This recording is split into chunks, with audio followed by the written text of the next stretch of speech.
ನಮಸ್ಕಾರ. ಕನ್ನಡ ಒನ್ನೆಗೆ ಸ್ವಾಗತ. ನಾನು ನಿಮ್ಮ ಭಾಗ್ಯನಾರಾಯಣ ಬೊಕ್ಕವರಪು. ಅಂತೂ ಇಂತೂ ನಾಳೆ ವಿಜಯ್ ತಮಿಳುನಾಡಿನ ಮುಖ್ಯಮಂತ್ರಿಯಾಗಿ ಪ್ರಮಾಣ ವಚನ ಸ್ವೀಕರಿಸೋದು ಫಿಕ್ಸ್ ಆಗಿದೆ, ಪಕ್ಕಾ ಆಗಿದೆ. ನಾಳೆ ಬೆಳಗ್ಗೆ 11 ಗಂಟೆಗೆ ಜೋಸೆಫ್ ವಿಜಯ್ ತಮಿಳುನಾಡು ರಾಜ್ಯದ ಮುಖ್ಯಮಂತ್ರಿಯಾಗಿ ಪ್ರಮಾಣ ವಚನ ಸ್ವೀಕರಿಸ್ತಾರೆ. ಸೊ ಕಳೆದ 2 ದಿನಗಳಿಂದ ದೊಡ್ಡ ಡ್ರಾಮಾ ನಡೆದಿತ್ತು. ರಾಜ್ಯಪಾಲರ ಬಳಿ ಹೋದಾಗ ಏನು ವರ್ಕೌಟ್ ಆಗಿರ್ಲಿಲ್ಲ. ರಾಜ್ಯಪಾಲರು ಏನೇನೋ ಲೆಕ್ಕ ಕೇಳ್ತಿದ್ರು. ಆದರೆ ಇವತ್ತು ಯಾವ ಲೆಕ್ಕ ಕೇಳೋದಕ್ಕೂ ಅವಕಾಶ ಇಲ್ಲದ ರೀತಿಯಲ್ಲಿ ವಿಜಯ್ ಒಂದು ಪಟ್ಟಿಯನ್ನು ತಗೊಂಡು ಹೋದರು. ಸೊ ಆ ಪಟ್ಟಿಯಲ್ಲಿ ಏನಿದೆ, ಎಷ್ಟು ಸಂಖ್ಯೆ ಇದೆ, ಯಾರದೆಲ್ಲ ಸಿಗ್ನೇಚರ್ಸ್ ಇದಾವೆ, ಆ ಸಿಗ್ನೇಚರ್ ಹಾಕಿರುವಂತಹ ಪಕ್ಷಗಳೇನಿದಾವಲ್ಲ ಅವುಗಳ ನಿರೀಕ್ಷೆ ಏನಿರುತ್ತೆ ಅದನ್ನು ಸಹ ಒಂದಷ್ಟು ವಿವರಿಸುವ ಪ್ರಯತ್ನ ಮಾಡ್ತೀನಿ. ಅದರ ಜೊತೆಗೆ ಈ 2-3 ದಿನಗಳಿಂದ ನಡೀತಾ ಇದ್ದ ಡ್ರಾಮಾ ಯಾಕೆ ನಡೀತು, ಅದರ ಹಿಂದಿನ ಉದ್ದೇಶ ಏನು, ಅದನ್ನು ಸಹ ವಿವರಿಸುವಂತಹ ಪ್ರಯತ್ನವನ್ನು ಮಾಡ್ತೀನಿ. ಸೊ ನಾನು ಆಗ್ಲೇ ಹೇಳ್ದಂಗೆ ನಾಳೆ ಬೆಳಗ್ಗೆ 11 ಗಂಟೆಗೆ ತಮಿಳುನಾಡು ರಾಜ್ಯದ ಮುಖ್ಯಮಂತ್ರಿಯಾಗಿ ಜೋಸೆಫ್ ವಿಜಯ್ ಟಿವಿಕೆ ಪಕ್ಷದ ವತಿಯಿಂದ ಮುಖ್ಯಮಂತ್ರಿಯಾಗಿ ಪ್ರಮಾಣ ವಚನವನ್ನು ಸ್ವೀಕರಿಸ್ತಾರೆ. ಅದು ಪಕ್ಕಾ ಆಗಿದೆ. ಹೇಗೆ ಪಕ್ಕಾ ಆಯಿತು ಅಂದ್ರೆ, ಕಳೆದ 2 ದಿನ, ನಿನ್ನೆ ಮತ್ತು ಮೊನ್ನೆ 2 ದಿನಗಳು ಸಹ ವಿಜಯ್ ರಾಜ್ಯಪಾಲರ ಬಳಿಗೆ ಹೋಗ್ತಾನೆ ಇದ್ರು. ಏನು ರಾಜಭವನವನ್ನ ಈಗ ಲೋಕ್ ಭವನ್ ಅಂತ ಏನು ಹೆಸರಿಟ್ಟು ಕರೀತಾರಲ್ಲ, ಆ ಲೋಕ್ ಭವನಕ್ಕೆ ಹೋಗಿ ರಾಜ್ಯಪಾಲರನ್ನ ಭೇಟಿ ಮಾಡಿ ಮೊನ್ನೆ ಏನು ಮಾಡಿದ್ರು, ತಮ್ಮ ಪಕ್ಷದಿಂದ ಗೆದ್ದಿರುವಂತಹ ಅಭ್ಯರ್ಥಿಗಳ ಪಟ್ಟಿಯನ್ನು ಕೊಟ್ಟರು, ಅವರ ಸಹಿಗಳನ್ನ ಕೊಟ್ಟರು. ಪ್ಲಸ್ ಬೇರೆಯವರ ಸಪೋರ್ಟ್ ಇದೆ ನನಗೆ, ಕಾಂಗ್ರೆಸ್, ಕಮ್ಯುನಿಸ್ಟು ಇವರೆಲ್ಲ ಸಪೋರ್ಟಿಗೆ ಇದ್ದಾರೆ ನನಗೆ ಅಂತ ಹೇಳುವಂತಹ ಪ್ರಯತ್ನ ಮಾಡಿದ್ರು. ರಾಜ್ಯಪಾಲರು ಒಪ್ಪಲಿಲ್ಲ. ಸಾಲ್ದು, ನಂಬರ್ ಸಾಲ್ದು, ಮೆಜಾರಿಟಿ ಇಲ್ವಲ್ಲ ಇಲ್ಲಿ ಅಂತ. ಒಂದು ದಿನ ಬಿಟ್ಟು ಮಾರನೇ ದಿನ ಕಾಂಗ್ರೆಸ್ ಸದಸ್ಯರ ಅಥವಾ MLA ಗಳ ಸಹಿಯೊಂದಿಗೆ ಹೋದ್ರು.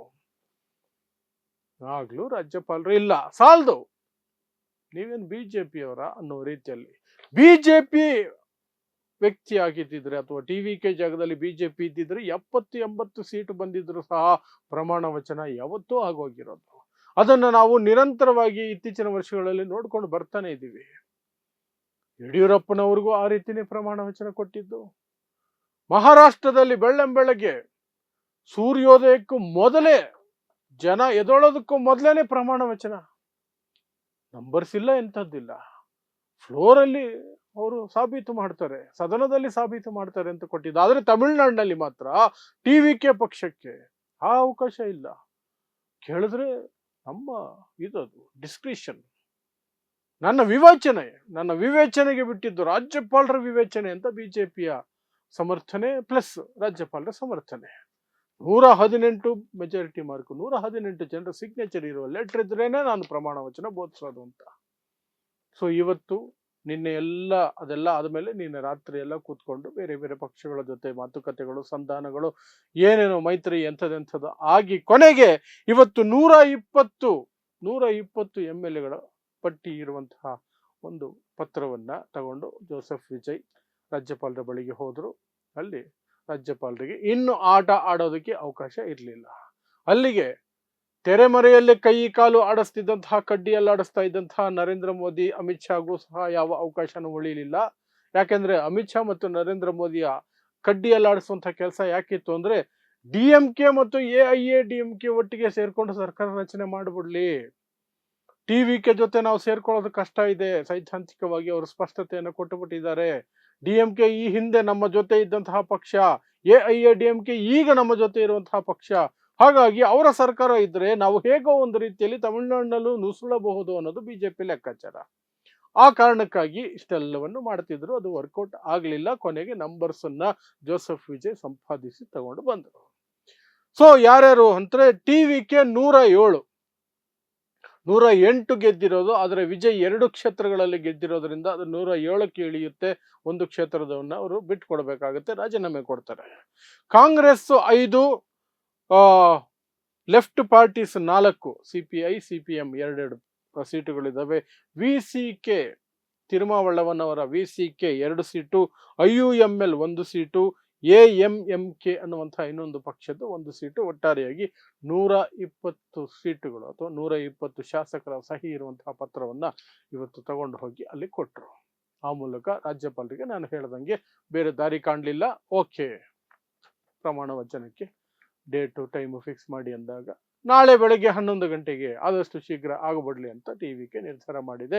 ಸೊ ನಾಳೆ ಬೆಳಗ್ಗೆ 11 ಗಂಟೆಗೆ ತಮಿಳುನಾಡಿನ ನೂತನ ಮುಖ್ಯಮಂತ್ರಿಯಾಗಿ ಜೋಸೆಫ್ ವಿಜಯ್ ಪ್ರಮಾಣ ವಚನ ಸ್ವೀಕರಿಸ್ತಾರೆ.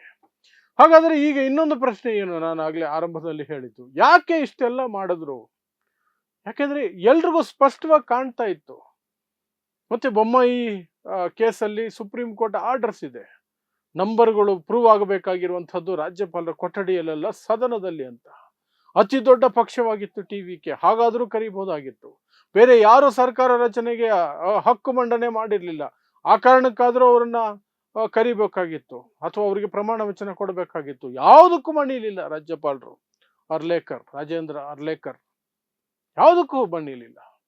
ಬೇಕು ಅಂದ್ರೆ ಬೇಕು ನನಗೆ ಅಂತ ಪಟ್ಟು ಹಿಡಿದು ಕೂತರು. ಇದು ಕಳೆದ 12 ವರ್ಷಗಳಿಂದ ಬಿಜೆಪಿಯೇತರ ಸರ್ಕಾರಗಳಿರುವಂತಹ ರಾಜ್ಯಗಳಲ್ಲಿ ರಾಜ್ಯಪಾಲರು ಯಾವೆಲ್ಲ ಆಟಗಳನ್ನು ಆಡ್ತಿದ್ದಾರೆ, ಯಾವೆಲ್ಲ ರೀತಿಯಲ್ಲಿ ಆ ಸರ್ಕಾರಗಳಿಗೆ ಕಾಟ ಕೊಡ್ತಿದ್ದಾರೆ ಅನ್ನೋದಕ್ಕೆ ಇನ್ನೊಂದು ನಿದರ್ಶನ. ಇದು ಕಂಟಿನ್ಯೂ ಆಗುತ್ತೆ ಅಂತ.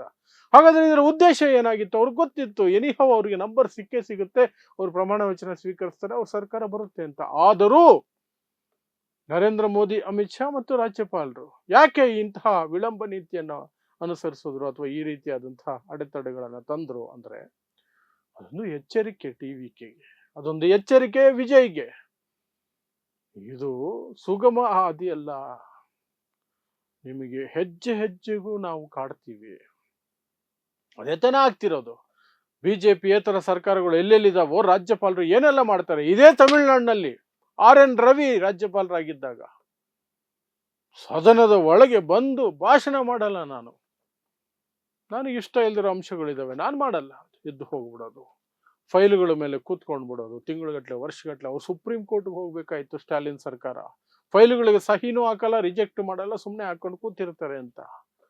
ಸುಪ್ರೀಂ ಕೋರ್ಟ್ ಇಂಟರ್ಫಿಯರ್ ಮಾಡಬೇಕಾಯ್ತು, ಟೈಮ್ ಲಿಮಿಟ್ ಫಿಕ್ಸ್ ಮಾಡಬೇಕಾಯ್ತು, ಏನೆಲ್ಲ ನಡೀತು. ಆನಂತರ ಅದಕ್ಕೂ ಸಹ ತಕರಾರನ್ನ ತೆಗೆದರು ಕೇಂದ್ರ ಸರ್ಕಾರ. ಅದು ಹೇಗೆ ರಾಜ್ಯಪಾಲರಿಗೆ, ರಾಷ್ಟ್ರಪತಿಗಳಿಗೆ ನೀವು ಟೈಮ್ ಫಿಕ್ಸ್ ಮಾಡ್ತೀರಿ? ಅದವರು ವಿವೇಚನೆಗೆ ಬಿಟ್ಟ ವಿಚಾರ ಅಂತ. ಯಾವೆಲ್ಲ ರೀತಿಯಲ್ಲಿ ಮಾಡಬಹುದು. ಸೊ ಅದನ್ನೇ ವಿಜಯ್ಗೆ ಈಗ ಹೇಳ್ತಾ ಇದ್ದಾರೆ. ಸ್ಯಾಂಪಲ್ ಇದು ಕಂದ, ಇದು ಸ್ಯಾಂಪಲ್, ಇದಕ್ಕಿಂತ ಜೋರಿರುತ್ತೆ, ಇದು ಟ್ರೇಲರ್ ಅಷ್ಟೇ. ನಿನಗೆ ಅಸಲಿ ಸಿನಿಮಾ ಇನ್ನೂ ಶುರುನೇ ಆಗಿಲ್ಲ, ನಿನಗೆ ನೋಡಿ ಏನೇನು ಕೊಡ್ತೀವಿ. ನಿನಗೆ ಅದೆಲ್ಲ ಬೇಡ ಅಂದ್ರೆ ಬಿಜೆಪಿ ಜೊತೆ ಬಾ. ಆಲ್ರೆಡಿ IT ಕೇಸುಗಳಿದ್ದಾವೆ, ಆಲ್ರೆಡಿ 41 ಜನರ ಕಾಲ್ ತುಳಿತದ ಪ್ರಕರಣದ CBI ಕೈಯಲ್ಲಿದೆ. ಅದ್ರ ಜೊತೆಗೆ ನೀನು ಹೋಗ್ಬೇಕು ಅಂತಂದ್ರೆ, ನೆಮ್ಮದಿಯಾಗಿ ಸರ್ಕಾರ ನಡೆಸ್ಕೊಂಡು ಹೋಗ್ಬೇಕು ಅಂದ್ರೆ ನಮ್ಮ ಜೊತೆ ಬರಲೇಬೇಕು. ನೀನು ಬರಲ್ಲ ಅಂತಿದೀಯ. ಹಾಗಾಗಿ ಇದು ಆರಂಭ, ಇಲ್ಲಿಂದ ಮುಂದಕ್ಕೆ ಇದೇ ರೀತಿ ಇರುತ್ತೆ, ಇದಕ್ಕಿಂತ ಜಾಸ್ತಿ ಇರುತ್ತೆ ಅಂತ ತೋರಿಸುವಂತಹ ಪ್ರಯತ್ನ ಅಷ್ಟೇನೆ ಈ 3 ದಿನಗಳ ನಾಟಕ. ಸೊ ಮುಂದೇನೇನಾಗುತ್ತೆ ನೀವೇ ನೋಡ್ತೀರಿ. ಯಾವೆಲ್ಲ ರೀತಿಯಲ್ಲಿ ರಾಜ್ಯಪಾಲರು ಮೊದಲನೇ ದಿನದಿಂದಲೇ ವಿಜಯ್ಗೆ ತಡೆಯಾಗಿ ಅಡ್ಡಗಾಲಾಗಿ ಯಾವೆಲ್ಲ ರೀತಿಯಲ್ಲಿ ಹಿಂಸೆ ಕೊಡ್ತಾರೆ, ಮಾನಸಿಕವಾಗಿ, ಆಡಳಿತಾತ್ಮಕವಾಗಿ ಅನ್ನೋದನ್ನ ನೀವೇ ಗಮನಿಸ್ತೀರಿ. ಆಗ ನಿಮ್ಗೆ ಅರ್ಥ ಆಗುತ್ತೆ ಅಷ್ಟೇ. ಸೊ ಇದಿಷ್ಟು ತಮಿಳುನಾಡಿನಿಂದ ಬರ್ತಿರುವಂತಹ ಸುದ್ದಿ. ನಾಳೆ ಬೆಳಗ್ಗೆ 11 ಗಂಟೆಗೆ ವಿಜಯ್ ಮುಖ್ಯಮಂತ್ರಿಯಾಗಿ ಪ್ರಮಾಣ ವಚನ ಸ್ವೀಕಾರ ಮಾಡೋದು ಫಿಕ್ಸ್ ಆಗಿದೆ ಅಷ್ಟೇ. ಸೊ ನೋಡ್ತಾ ಇರಿ ಸಮಾಜಕ್ಕಾಗಿ ಕನ್ನಡ 1 ನ್ಯೂಸ್. ನಮಸ್ಕಾರ.